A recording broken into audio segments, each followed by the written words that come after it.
119, Salmo 119, 65 ao 72, diz exatamente o seguinte: trata com bondade o teu servo, Senhor, conforme a tua promessa.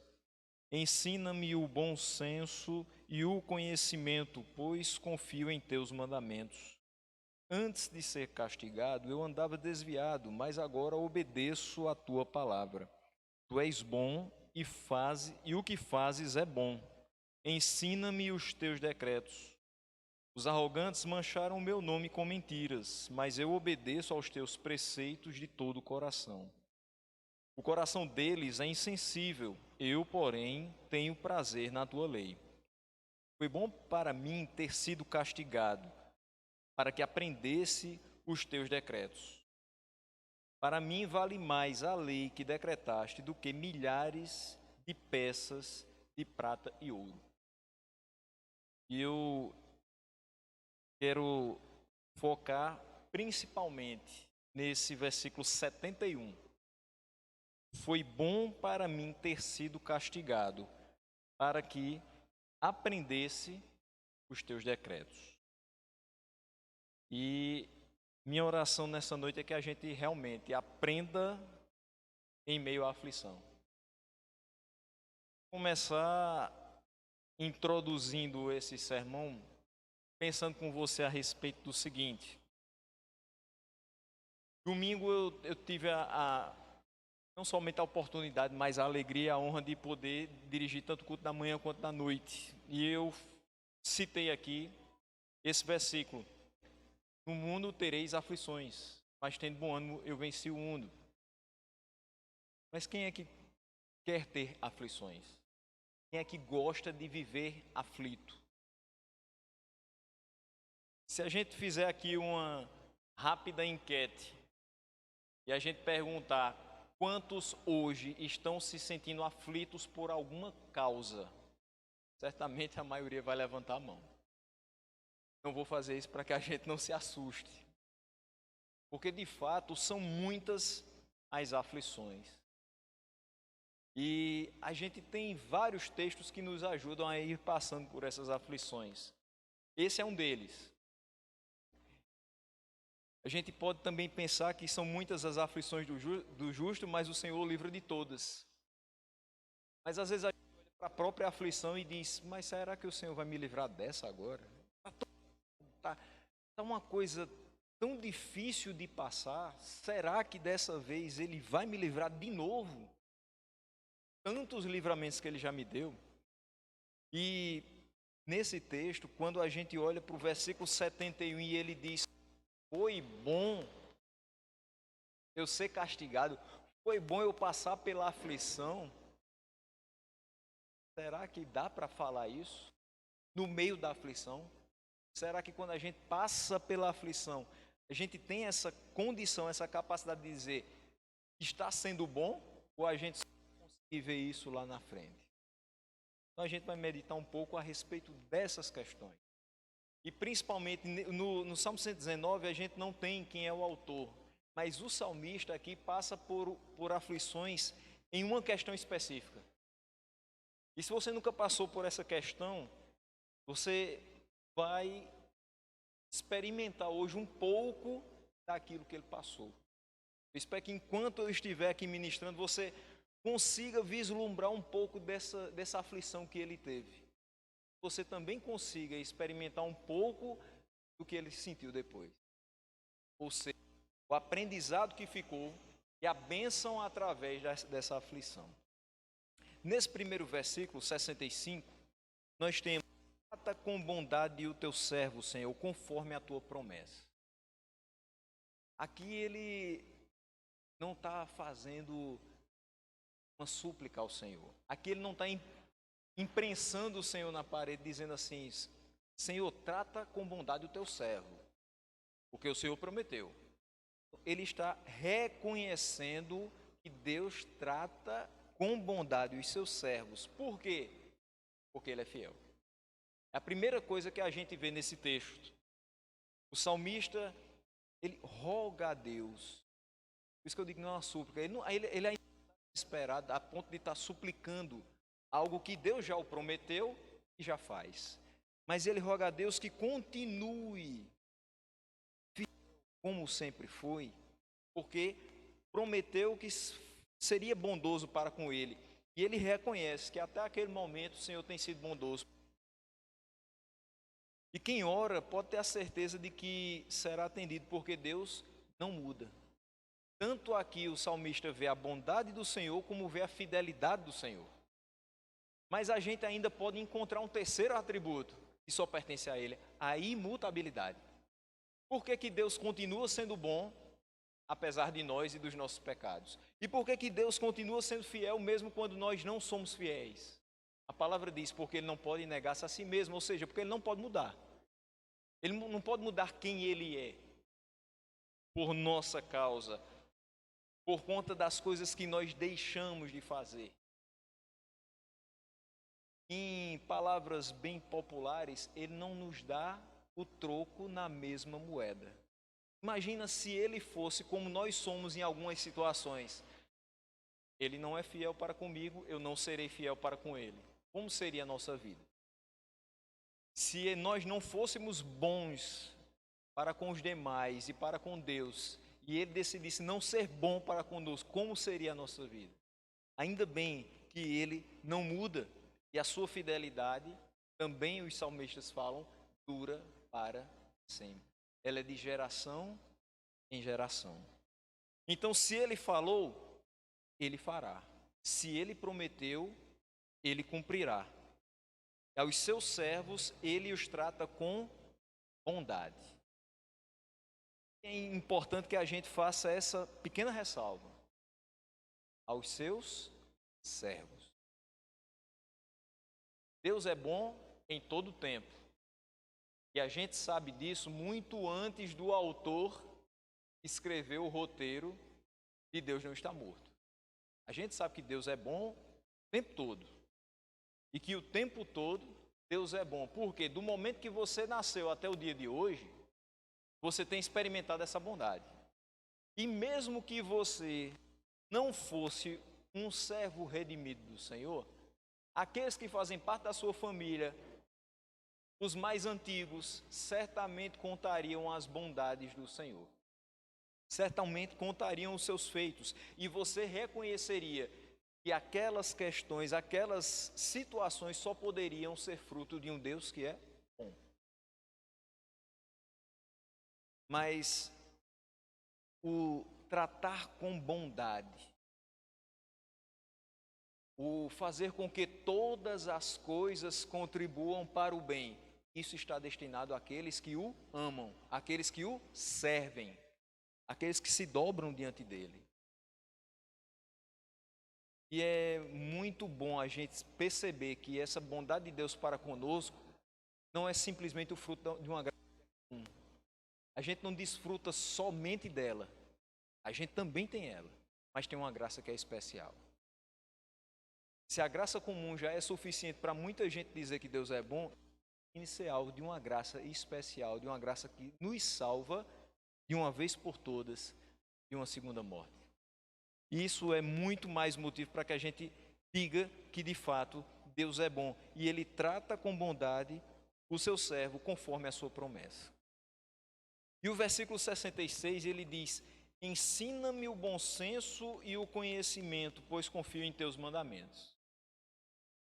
Ainda com essa perspectiva de que Deus não muda e que tem a bondade como uma das suas características, o salmista vai pedir a Deus que o ensine o bom senso e o conhecimento, pois confia nos seus mandamentos. Por que a gente faz determinadas coisas que nossos pais nos orientam a fazer, mesmo não gostando daquela orientação? Porque a gente confia. E quando a criança é muito pequenininha e imagine só uma criança aqui no alto dessa plataforma. E o pai diz assim, pode pular que eu lhe seguro. Por que a criança se joga nos braços do pai? Confia. Por que a gente se entrega às orientações dos nossos pais terrenos? Mesmo que a gente às vezes ainda fique um pouco pensativo e relutante. Que a gente confia. Por que que a gente pede ao Senhor que ensine o bom senso, o conhecimento, e a gente se lança nos braços dele para que a gente viva bem? A gente confia. Se não fosse confiança, a gente não estaria servindo a Deus.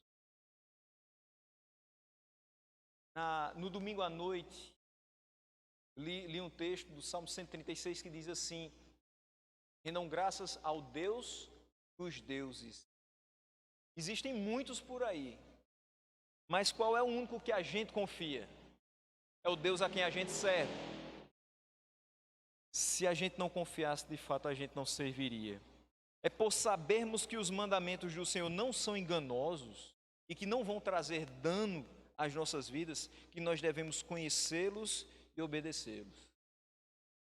A gente olha para essa palavra e vê uma quantidade infinita de orientações, de mandamentos do Senhor. E a gente vai observando cada um deles e vai sabendo que essa palavra é verdade, que eles não são enganosos, que de forma alguma coisa foi colocada nessa escritura para nos desencaminhar. Pelo contrário, por saber que essa palavra não vai trazer dano à nossa vida, é que a gente lê, medita, memoriza, guarda no coração, e a gente não somente passa a conhecer os mandamentos, mas a gente passa a obedecer os mandamentos do Senhor. Que a gente sabe que isso não somente é bom, mas é justo. E é isso que vai fazer com que a nossa vida siga retamente. Saber que os mandamentos do Senhor são retos e justos, que nós devemos seguir o caminho, o nosso caminho, tendo eles como bússola. Spurgeon, falando sobre esse versículo, vai fazer a seguinte colocação: existe o valor de um bom juízo para um conhecimento são. Qual o valor de um bom juízo para um conhecimento são? Quando você tem bom senso, quando você conhece a respeito das coisas. Quem tem bom senso discrimina cuidadosamente entre a verdade e o erro. A gente tem passado por um momento complicadíssimo e parece que esse momento não passa.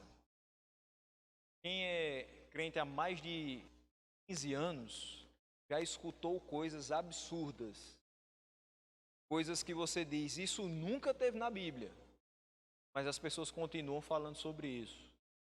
E cada dia que passa, uma invenção nova surge. Até nessa época de pandemia, a gente teve a oportunidade de ver uma nova modalidade até de batismo. Eu conhecia batismo por aspersão, por imersão e por efusão. Mas por invenção foi a primeira vez. Porque não tem condição de você ter um batismo online. Não tem condição de você ter algo que precisa ser presencial. Algo que é uma pública confissão de fé. Algo que é você mostrando publicamente, declarando publicamente a transformação que internamente Deus fez na sua vida. E a gente precisa discriminar cuidadosamente entre o que é verdadeiro e o que é errado. Porque tem muita coisa com rótulo divino, mas o interior não tem nada de divino. Tem muita coisa que aparentemente está levando o povo a refletir sobre Deus, mas no final das contas está afastando cada vez mais. Não precisa nem citar as questões de objetos ungidos, mas imagine que certas coisas são ditas como vindas dos céus, como vindas de Deus, como vindas do trono da graça, quando de lá nunca saíram. E a gente, para se manter firme nessa escritura e para não errar contra Deus, a gente precisa ter bom senso, ensinado por Ele, para discernir entre o certo e o errado. Para que ter bom senso? Qual a vantagem, qual o valor de um bom juízo? É manter cada verdade firmemente, mas dar maior cuidado às mais importantes. Tem muita coisa que é verdade, mas que para a gente não vai fazer tanta diferença assim quanto outras. Tem questões que, por mais que sejam verdadeiras, a gente não pode se aferrar muito a elas. A gente não pode discutir elas como se fossem as mais importantes, porque tem coisas que são prioritárias. Às vezes a gente que vive num meio mais teológico, mais de seminário, mais de discussões pastorais, acaba entrando em discussões que não passam, não param e sempre as controvérsias vão se acumulando. Nas cadeiras do seminário eu já tive a oportunidade de debater com professores e com alunos coisas que até hoje a gente não sabe exatamente qual é o ponto final. E que a gente não deve ter essa preocupação de chegar a um ponto final, porque há 2000 anos ninguém chegou. Então não vai ser a gente que vai conseguir. Talvez a gente nunca chegue, porque apesar de serem verdades importantes, mas existem coisas muito mais prioritárias. Eu não preciso discutir se o certo é o batismo por aspersão ou por imersão, porque o importante é crer. Quem crê e for batizado será salvo, mas quem não crê será condenado. Então, por mais importante que seja o momento do batismo, e ele é, mas eu não posso fazer disso a coisa mais importante da vida de alguém que acabou de se entregar ao Senhor. E que num momento como esse diz assim: pastor, e agora? Acabei de ser convertido. E se eu contrair Covid-19 e morrer sem ser batizado, o que acontece com minha alma? A verdade mais importante é: Deus te salvou. Você foi transformado. Você confessou a Ele como Salvador. Mesmo sem o batismo, você estará eternamente com Ele. Em outras situações, a gente pode até tratar com mais força essa outra questão. Mas a gente precisa manter cada verdade firme, mas olhando primeiramente para as mais importantes. E é esse bom senso que vai nos dizer o momento certo e as palavras certas para usar. Quem tem bom senso prefere evitar o curioso e especulativo e realmente ama o simples e útil. A gente às vezes se pega com tantas questões e às vezes se vê tão pragmático na nossa fé. A gente se vê: será que isso vai funcionar? Será que isso vai dar certo? Será que isso é melhor? Será que fazendo dessa maneira vai ser mais interessante? E pouco a pouco a gente vai perdendo a noção de que: será que isso glorifica a Deus? Será que isso vai me manter firme no caminho que eu estou trilhando? Será que isso realmente é justo e bom? A gente tem que evitar o que é especulativo, ficar pensando naquilo que poderia ser, porque talvez nunca seja.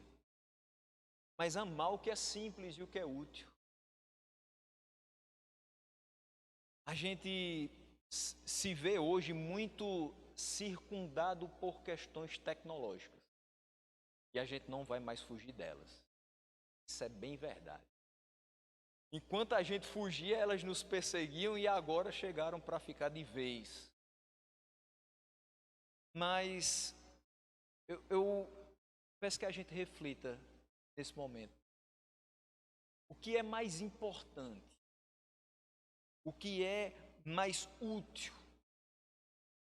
É que a gente tenha o melhor equipamento de som dentro de uma igreja, para que ele não tenha o mínimo ruído e que ele seja capaz de atingir 2.000 pessoas num local, mas essas 2.000 pessoas vão sair totalmente vazias porque o que foi pregado não foi a palavra de Deus, ou termos apenas numa pequena congregação uma caixa amplificada, mas que vai transmitir uma pregação fiel das Escrituras, e que se ali dentro tiverem 20 ou 30, sairão totalmente edificados por Deus.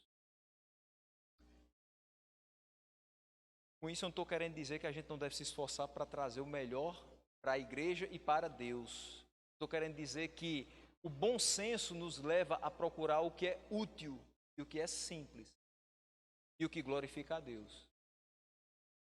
E evitar um pouco mais aquilo que é especulativo. Será? E se a gente tem a certeza de que quando Deus fala, o seu povo é edificado? Não importam as circunstâncias e as condições. Quem tem bom senso, sabendo que as verdades só são mantidas corretamente quando aplicadas, converte tudo em prática. Então, pelo bom senso que Deus me dá, eu percebo o seguinte: a verdade, ela só vai ser mantida quando ela é praticada.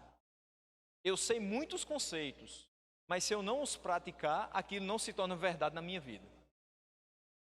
Por exemplo, eu sei que se eu tiver diabetes, eu não posso comer açúcar em demasia. Mas se eu continuar comendo açúcar, aquilo não vai ser verdade na minha vida. Aquela restrição nunca vai ser verdadeira. E aquela orientação que eu recebi de tantas pessoas e que eu sei que é verdade, para mim não tem valor, porque eu não coloquei em prática. A gente sabe muita coisa nessa palavra, a gente sabe que na vida a gente vai passar por inúmeras aflições, mas se a gente não tiver bom ânimo de verdade, se a gente não tiver motivação para continuar apesar das aflições de verdade, a gente não vai perceber que o motivo pelo qual nós podemos ter bom ânimo é porque Deus venceu o mundo. Então, eu costumo dizer que para você mudar comportamento, você primeiro precisa mudar mentalidades. Então, você precisa primeiro aprender o bom senso, aprender o conhecimento, aprender o conceito correto, para que depois você transforme em prática. Se uma coisa não vier junto com a outra, nada aconteceu. E quem tem bom senso, quem aprende esse conhecimento de Deus, sabendo também que comida boa pode, sob algumas circunstâncias, se tornar venenosa, é cuidadoso na seleção e no uso de verdades. Tem coisa que é verdade, tem coisa que às vezes não fará mal se for dita, mas tem coisas que, apesar de serem verdades, dependendo do momento em que elas são ditas, elas são mais danosas, nocivas do que benéficas. Uma questão bem simples do nosso dia a dia, que pode ter acontecido com qualquer um de nós. Imagine que numa família de 5 pessoas, tem uma que está desempregada há 5 anos e que anteriormente ela fazia parte da composição da renda familiar. Certamente essa pessoa está bem entristecida. E ela luta dia e noite para conseguir um novo emprego, mas não consegue pelos motivos mais óbvios possíveis que nós temos passado. E alguém em uma determinada discussão sobre uma decisão que vai ser tomada para o uso do dinheiro familiar, escuta a opinião daquela pessoa e diz: você não pode opinar, você não contribui com nada dentro dessa casa. Se a pessoa está desempregada, é obviamente que ela não está recebendo dinheiro. Se ela não está recebendo dinheiro, ela não está podendo contribuir com nada dentro daquela casa. Mas essa verdade não deveria ser dita naquele momento e daquela forma. Porque ela foi muito mais venenosa, muito mais nociva do que benéfica. Ao invés de motivar mais aquela pessoa, você acabou de diminuí-la e colocá-la do chão para baixo. Então, você sabe que a comida boa pode, em determinadas circunstâncias, ser venenosa. Então, você é cuidadoso na seleção e no uso de verdades. Versículo 67, ele diz: antes de ser castigado, eu andava desviado, mas agora obedeço a tua palavra. O salmista nem sempre andou no caminho do Senhor. Nem sempre foi alguém que obedeceu a palavra de Deus. Ele só começou a andar juntamente com Deus quando ele foi castigado. Antes disso, ele andava desviado. Ao que parece, Deus está usando a aflição e o sofrimento na vida do salmista para trazê-lo de volta para ele. Ou para trazê-lo de uma vez para ele. Antes de ser castigado pelas mãos de Deus, de receber dele correções necessárias, para que nós valorizemos e façamos o melhor com as bênçãos que ele nos dá, nós andávamos errados. Antes de sermos atraídos pela pregação do Evangelho, muitos de nós nem dávamos bola para aquilo que era dito a respeito de Deus. Quantos e quantos testemunhos a gente já escutou de alguém dizendo: eu não passava nem na calçada da igreja dos crentes.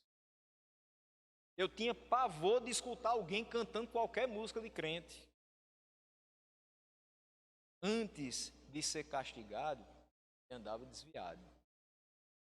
Até o momento em que ele sentiu a mão do Senhor pesar sobre ele, e agora ele obedece a palavra. Há muitos que andam errantes, tropeçando aqui e ali, e mesmo frequentando igrejas, mesmo assistindo cultos, mesmo ouvindo louvores. Há muitos que ainda continuam tropeçando em algumas pedrinhas que existem aí no mundo. E a aflição, por vezes, é o que precisamos para acordar para a vida e perceber que, se nós não tivermos uma vida comprometida com Deus e fiel aos seus mandamentos, nós vamos desperdiçar os bons momentos que estão reservados para nós. Porque a gente, quando está afastado da palavra de Deus, o que é que passa na nossa mente? Não precisa ser um momento tão aflito como esse que a gente está passando.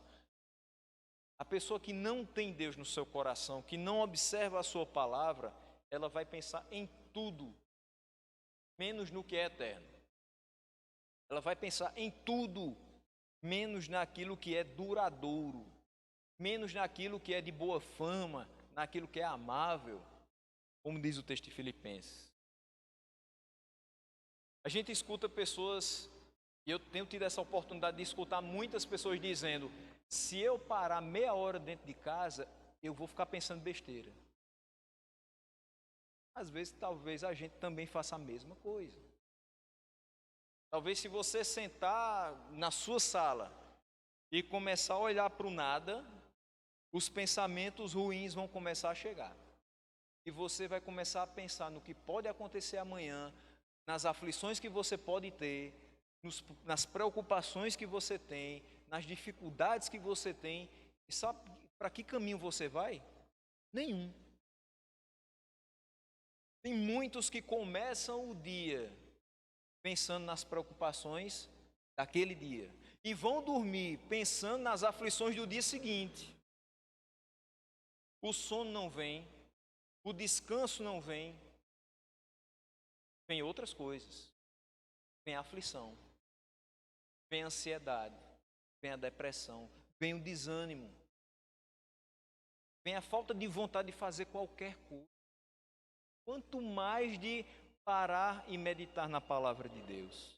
Por quê? Porque a nossa cabeça está muito lotada de coisas que são daqui. E a gente não está tendo espaço para as coisas que são de lá.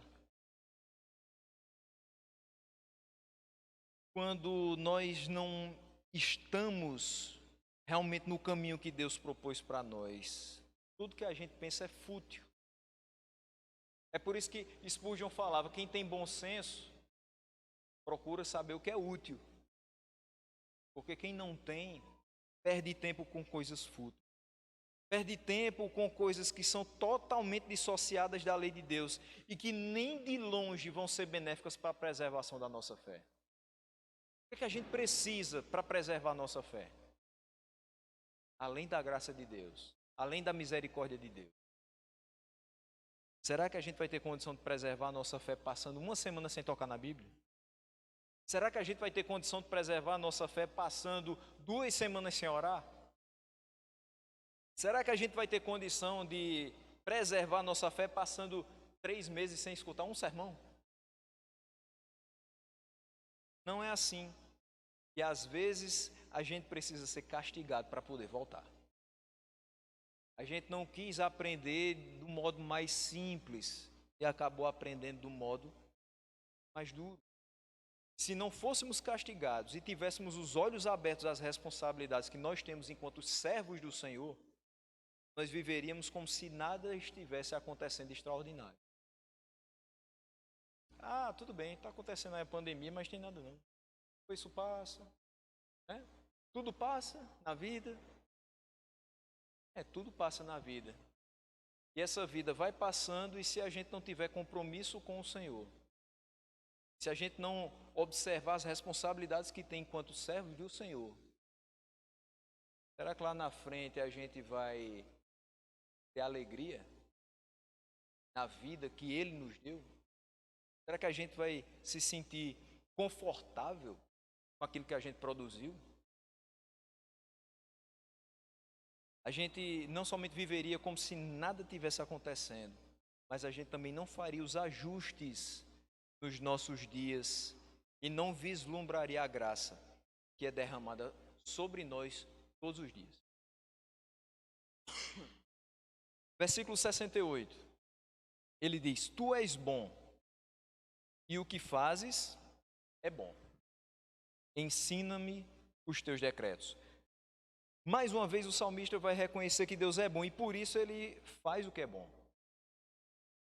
A natureza e a obra de Deus são manifestas na natureza, na providência, na graça e na glória de Deus.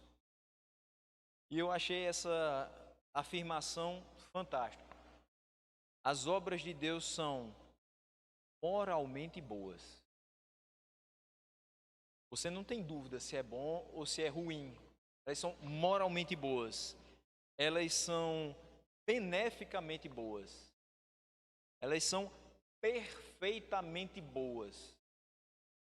Imensuravelmente boas. A gente não sabe nem dizer o quanto é bom. Elas são imutavelmente boas. Hoje ele é bom, amanhã ele é bom, em qualquer momento da história ele vai ser bom. Elas são experimentalmente boas.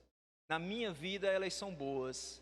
E as obras do Senhor na sua vida também são boas. Nós experimentamos isso. E elas são satisfatoriamente boas. Deus em nós é tão perfeito que nós não precisamos de qualquer outra coisa quando experimentamos a bondade dele. Querendo desfrutar ainda mais dessa bondade tão grande, o salmista vai pedir que Deus ensine a ele os seus decretos. Tu és bom e o que fazes é bom, ensina-me os teus decretos. Se a bondade reside toda em Deus, nós só podemos ser bons e só podemos receber o que é bom se nós estivermos guardados nele, escondidos nele, confiando nele e aprendendo nele, mesmo na aflição, inclusive na aflição. E aí vem o versículo 69. Um ponto em que o salmista vai falar a respeito da sua aflição. Depois de falar a respeito da bondade, da fidelidade, da imutabilidade de Deus e pedir que ele ensine os seus decretos, ensine o bom senso e o conhecimento, ele agora vai falar sobre aquilo que ele passou. E ele diz no versículo 69: Os arrogantes mancharam o meu nome com mentiras, mas eu obedeço aos teus preceitos de todo o coração. Quando atacado por calúnias, a posição do salmista e do crente que confia na bondade do Senhor e na sua misericórdia é a obediência aos seus preceitos. Não adianta, de forma alguma, querer se vingar dos caluniadores. É muito mais danoso desejar o mal aos caluniadores. É muito mais penoso começar a queda de braço com os caluniadores, tentando mostrar aquilo que é verdade na força. Se é calúnia, é mentira. E se você sabe que é mentira, quando atacado por mentiras, continue obedecendo ao Senhor.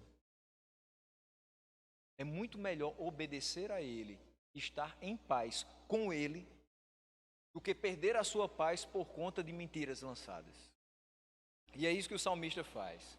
Enquanto outros falam mentiras a seu respeito, querendo lhe desacreditar, por qualquer motivo que seja, continue obedecendo a Deus. Deus sabe quem você é, sabe tudo a seu respeito, e Ele fará com que as pessoas vejam quem de fato você é. Enquanto todos os outros, os arrogantes que Ele fala, continuam lançando essas calúnias, você está obedecendo ao Senhor e todos percebem que você segue o caminho de obediência ao Senhor. Por mais que isso não seja a prioridade, isso é uma consequência. Mas vai chegar uma hora em que as pessoas vão começar a perceber que o que eles falam é de fato calúnia e o que você vive é a verdade. Porque você não está vivendo para tentar desenrolar aquela trança das calúnias. Você está vivendo para obedecer ao Senhor e glorificá-lo. Você não vai se desgastar, você não vai perder as suas energias buscando contender contra eles. Devolver a força que eles empregam contra você neles. Mas você vai gastar toda a sua vida obedecendo a Deus. A melhor resposta à calúnia dos arrogantes é a obediência irrestrita a Deus, que vai desencorajar os outros a acreditarem nas calúnias que dirigiram contra você. E o versículo 70 ele diz: o coração deles é insensível. Por isso que eles são caluniadores. O coração deles é insensível. Eu, porém, tenho prazer na tua lei. Com isso aqui o salmista não quer dizer que é melhor do que ninguém. Ele está dizendo o seguinte: eu prefiro isso, aquilo. Eu prefiro obedecer ao Senhor, eu prefiro ter prazer na lei do Senhor, do que estar dando ouvido à calúnia, do que estar me associando e tendo problemas com pessoas que têm um coração insensível. Até porque já tive esse coração insensível quando eu não pertencia ao Senhor. Então, talvez eu saiba muito bem o que eles estão passando. Talvez o caluniador um dia fui eu. Eu sei que pessoas sofreram com aquilo que eu disse. Agora, chegou a minha vez de experimentar isso, mas de uma forma totalmente diferente, porque o Senhor atendeu o meu pedido, ensinou o bom senso, me ensinou o conhecimento dele, e hoje eu posso dizer: pode me caluniar à vontade, eu vou continuar obedecendo ao Senhor. Pode falar o que quiser de mim, o Senhor sabe quem eu sou, isso me basta. Então, o coração dos que caluniam é insensível. Aqui essa expressão é muito interessante, ela é literalmente gordo como graxa. E existe uma expressão que é insensível como de sebo. Ou seja, quando você tem um coração que é gordo como graxa, ou literalmente como de sebo, é um coração que não tem espaço para que qualquer outra coisa entre, porque ele está encharcado de outra. Então é um coração, o coração deles é um coração que não tem espaço para o que é verdadeiro e para o que é divino, porque está encharcado com pecado. Eu não posso seguir um coração que é encharcado com pecado. E o nosso coração é enganoso. E antes de vivermos para Deus, o nosso coração estava encharcado com esse mesmo pecado. Só que a partir do momento que a gente aprende o bom senso e o conhecimento, o nosso coração é limpo.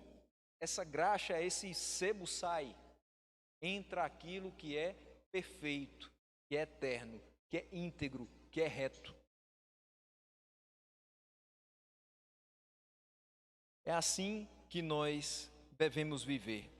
Viver com um coração que não mais tem espaço para outras coisas, mas tem espaço apenas para as coisas de Deus. Qual o sintoma de um coração que é insensível? O coração desses homens é um coração soberbo, é um coração que não tem nenhum prazer em Deus, nem na sua lei, que tem aversão do povo dele e que tem disposição para mentir.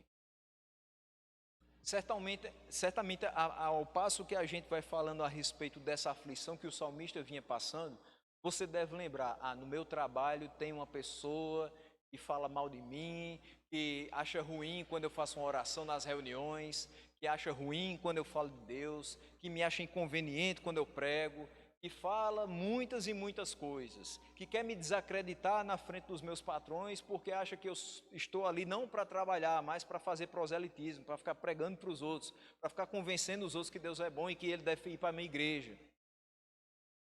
É justamente isso.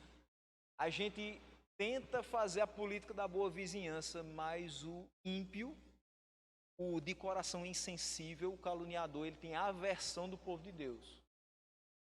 Por quê? Porque a gente não tem disposição de fazer as mesmas coisas que eles, de frequentar os mesmos lugares que eles, de rir com as piadas deles. E eles têm disposição para mentir.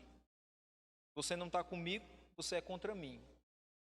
E se você é tão bom que as pessoas não conseguem ver nada de ruim em você, eu vou inventar essas coisas, para que elas comecem a ver. A única cura para esse povo é o Salmo 101, versículo 5. Eu farei calar ao que difama o próximo as ocultas. Não vou tolerar o homem de olhos arrogantes. e de coração orgulhoso. Salmo 119, versículo 71 diz: foi bom para mim ter sido castigado, para que aprendesse os teus decretos. E aqui já indo para o fechamento. As calúnias dos arrogantes trouxeram sofrimento ao salmista. Com certeza. É um dos sentimentos mais dolorosos. Às vezes você fica de mãos atadas, você não tem o que fazer, você não sabe nem por onde começar a sua defesa, porque a calúnia veio tão perfeitamente elaborada que você diz: sim, e agora, por onde é que eu começo? Será que as pessoas vão voltar a acreditar em mim? A coisa está tão bem feita que é difícil que alguém chegue para você e diga: não, eu não estou acreditando no que eles estão dizendo. E às vezes são muitos. E quanto mais numerosos, mais aflito você fica. Mas ele diz: foi-me bom ter eu passado a aflição. Com tudo isso, com todo esse sofrimento, sim, fazendo um retrospecto, o salmista vai agradecer ao Senhor pelo seu sofrimento. Por quê? Porque esse sofrimento o levou a um nível mais profundo de intimidade com o Senhor. Pensa nos últimos anos de vida cristã. Alguns sofrimentos você passou, certamente. Nesse período de sofrimento, o que você, como cristão, fez?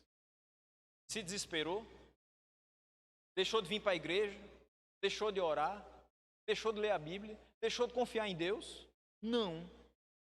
Se você está aqui hoje é porque durante todo esse período de sofrimento pelo qual você passou, isso fez você orar mais, ler mais a palavra, buscar mais a Deus, ser mais constante na obra do Senhor, entendendo que o mesmo Deus que permitiu que aquilo sobreviesse à sua vida era o mesmo que o livraria de todas aquelas questões. E que não ia deixar um peso tamanho sobre os seus ombros que você não pudesse carregar. Que quando chegasse um ponto tal, ele sim mandaria o escape, para que você pudesse continuar servindo a Ele sem murmurar, sem desanimar e sem abandonar a fé. Então a aflição é uma instrutora, é uma professora para a gente, mas ela nunca é bem recebida. O que ele disse? Foi bom eu ter sido castigado. Então a gente pensa logo que está sendo castigado pela aflição. A gente não pensa em outra coisa. Eu estou sendo afligido. Que coisa boa. Não, ninguém pensa assim. Eu estou sendo afligido. Eu estou me sentindo punido. Eu estou me sentindo castigado. E muitas vezes a gente pensa o seguinte: Senhor, por que eu estou sendo castigado? E às vezes a gente ainda vai mais além. Senhor, por que eu? A pergunta é: por que não você? Por que não eu? Todos passam por aflições. Muitas vezes a gente aguenta a aflição com impaciência. Senhor, quando é que isso vai acabar? Eu não aguento mais não. E às vezes essa aflição tem 2 dias, mas você já não aguenta mais. Às vezes essa aflição tem 2 anos, você diz: Senhor, não aguento mais. Mas chega um momento que a gente começa a escutar a voz de Deus e ainda não. Segura mais um pouco. Eu ainda tenho mais coisas para ensinar você. Segura mais um pouquinho. E aí vão passando-se os anos e você diz: não aguento. Eu já entendi isso. Eu já entendi isso. E o que é que falta mais? Falta você aprender mais isso. Em tudo ele tem um propósito.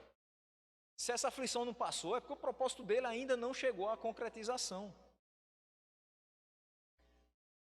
Mas mesmo que a gente não receba bem a aflição, mesmo que a gente aguente com impaciência, mas no final das contas, a gente vai sempre lembrar com gratidão. Porque se ela nos leva a ter uma intimidade maior com o Senhor, no final a gente vai dizer: foi bom eu ter passado por tudo aquilo. Porque no final eu estou mais perto de Deus. Foi bom eu ter passado por aquilo, porque agora eu aprendi a entender os propósitos de Deus. Foi bom eu ter passado por aquilo, porque agora eu tenho experiência para contar para os outros, ajudar outras pessoas que estão passando pela mesma aflição que eu. E essa aflição ela vai ser eficiente para um aprendiz que é obstinado. Ele diz: foi bom eu passar pela aflição para que eu aprendesse os teus decretos. A aflição não foi inútil para ele, não. ele aprendeu os decretos do Senhor. Então, ela é indispensável para a educação de todos.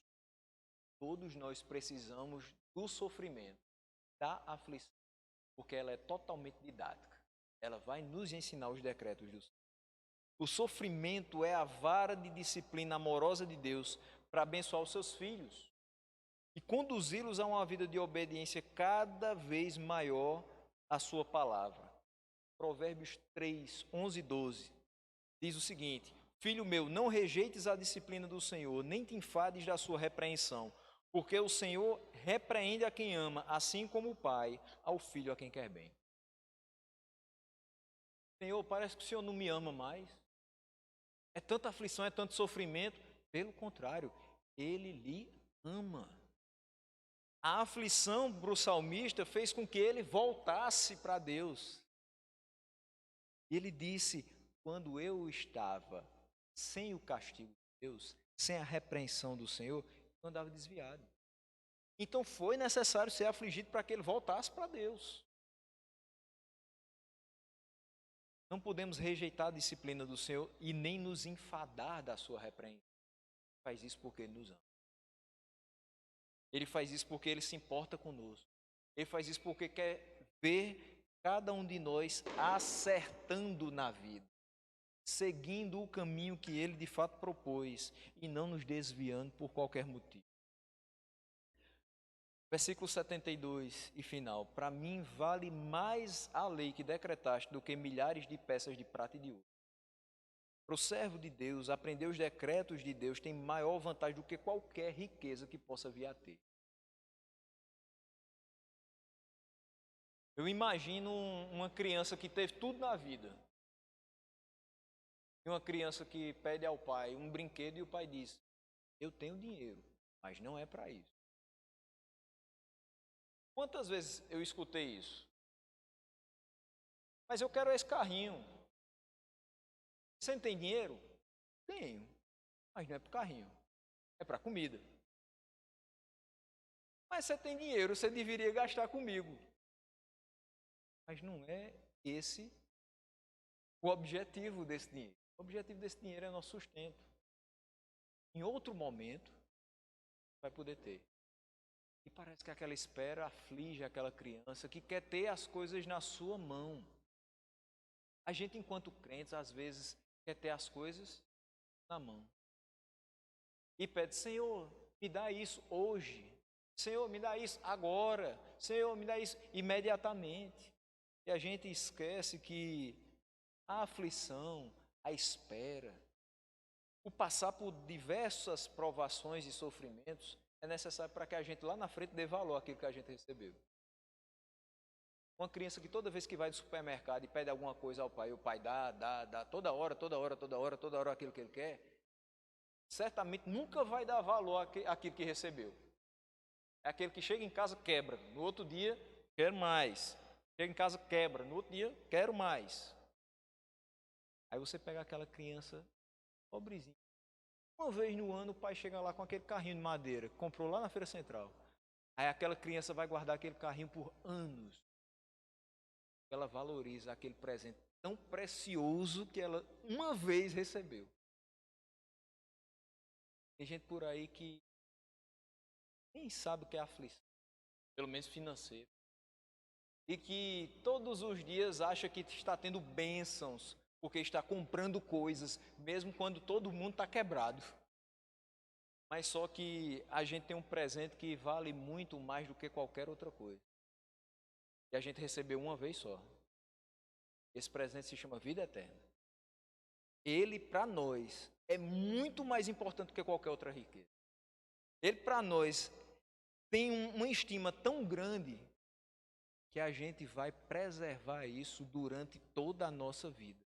A gente quer sim e pede a Deus misericórdia para perseverar até o fim. Para que a gente não seja tragado pelo gigante da apostasia. Para que a gente não dê ouvidos ao que é errado, mas para que a gente continue caminhando certo com Ele. Então, numa avaliação, o que esse salmista nos mostra? Que aquele que é servo de Deus, ele tem uma alta estima à lei de Deus. E ele diz que aprendeu os decretos do Senhor, e esses decretos valem mais do que milhares de peças de prata e de ouro. Mas ele lembra também que quando ele foi formado na aflição. Foi bom eu ter passado pela aflição, porque aí eu aprendi. Eu aprendi o que é realmente importante para a minha vida. E a satisfação dele não vai estar no que é material. A satisfação dele vai estar na piedade, em servir a Deus com contentamento. A palavra é melhor do que o ouro, do que a prata, porque ela oferece aquilo que o ouro e a prata não podem comprar. O que ela oferece? O conhecimento da fidelidade de Deus. Você sabe que Deus é fiel. E você não sabe disso porque um dia você estava andando dentro de um carro e passou um caminhão na sua frente e tinha lá no para-choque, Deus é fiel. Você sabe disso porque nos momentos que você mais precisou, talvez a única pessoa que estava com você foi Deus. Então ele foi fiel para com você. A palavra nos oferece o conhecimento da bondade de Deus. Os arrogantes lançam calúnias, mas Deus traz para o nosso coração toda a sua bondade, para que a gente esqueça tudo. Não importa o que digam, eu quero experimentar a bondade de Deus e os livramentos que Ele vai nos dar, porque nós o tememos. Sem o que a palavra de Deus oferece, ouro e prata podem ser uma maldição. Hoje eu li a respeito de uma discussão a respeito de dinheiro. Muita gente falando, porque o dinheiro é um problema, porque o dinheiro não presta. Enquanto tiver dinheiro, na história da humanidade, o homem não é livre. Bom, é o pensamento de alguns. A questão é que se a gente amar o dinheiro, o problema está aí. Mas em qualquer sociedade, seja ela capitalista ou não, o dinheiro é necessário para o sustento da pessoa. Só que eu não amo. Minha vida não é baseada nele. Eu não tenho satisfação nele. Porque eu entendo que a fonte da minha satisfação é o Senhor e a sua palavra. Imagine uma pessoa cheia de ouro e de prata, mas não tem a iluminação da palavra de Deus, sabedoria para administrar. É uma maldição. É uma maldição na vida dela e dos seus. Sem ouro e prata, a palavra pode produzir um tesouro que é mais livre e plenamente do que com eles, porque o foco vai estar em Deus e não nas riquezas. A palavra e o que ela oferece vão alegrar o coração quando o ouro e a prata forem inúteis para os seus adoradores desapontados.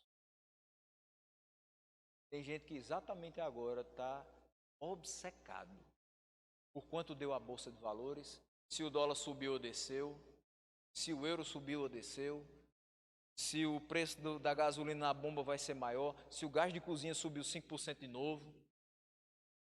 E parece que a sua vida depende disso.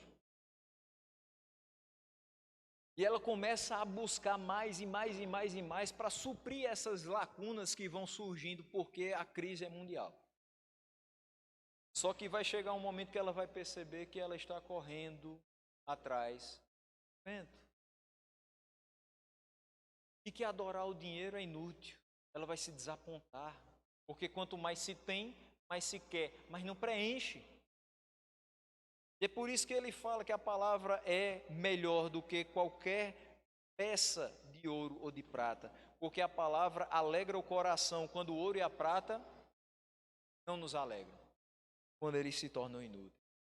Então, meus irmãos, que nós, mesmo que sejamos alvos de investidas, de arrogantes caluniadores, do maligno, no meio da aflição há sempre um espaço para aprendizado. E esse aprendizado vai ser duradouro, vai ser útil para que a gente enfrente essas situações. A aflição é utilizada por Deus como uma instrutora nas nossas vidas. E o meu desejo é que nós saiamos de momentos conflituosos, em que nós somos afligidos, primeiramente mais fortes, em segundo lugar, mais crentes, em terceiro lugar, mais conhecedores de Deus, de sua bondade e da sua fidelidade. Se a gente compreender que a aflição pode ser dura a princípio, mas nos mostra tudo isso, não somente a palavra de fato teve o seu efeito, mas eu também fico feliz porque a gente conseguiu compreender. Isso vai fazer com que a gente encare as situações de aflição com outro olhar. E é isso que a gente precisa ter. A aflição vai vir, o sofrimento vai vir, é inevitável. Mas a gente pode evitar sucumbir a essas aflições. Confiando no Senhor, na sua bondade e na sua fidelidade. E que Ele nos abençoe, que Ele seja a nossa proteção nos momentos de aflição e que Ele nos ensine muita coisa no meio de toda essa aflição.